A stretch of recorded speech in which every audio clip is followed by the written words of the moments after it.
بسم اللہ الرحمن الرحیم۔ السلام علیکم۔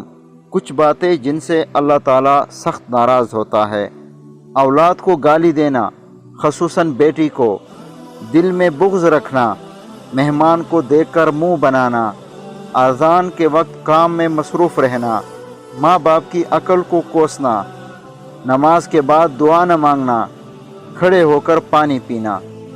9 باتیں جو روزمرہ زندگی میں بہت فائدہ مند ہیں۔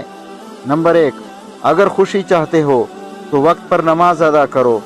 نمبر 2، اگر چہرے کو پر رونق بنانا چاہتے ہو تو تہجد پڑھو۔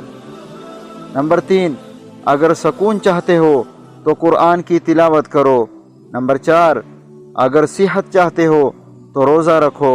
نمبر 5، اگر مصیبتوں کا حل چاہتے ہو تو استغفار کرو۔ نمبر 6، اگر برکت چاہتے ہو تو درود پڑھو۔ نمبر 7، اگر مشکلات ختم کرنا چاہتے ہو تو کثرت سے لا حول ولا قوت الا باللہ پڑھو۔ نمبر 8، اگر غموں سے نجات چاہتے ہو تو دعا مانگو۔ دوستو، ویڈیو پسند آنے کی صورت میں لائک اور شیئر ضرور کیجیے۔ چینل کو سبسکرائب نہیں کیا تو سبسکرائب کیجیے اور بیل بٹن کو ضرور دبائیے۔ شکریہ، والسلام۔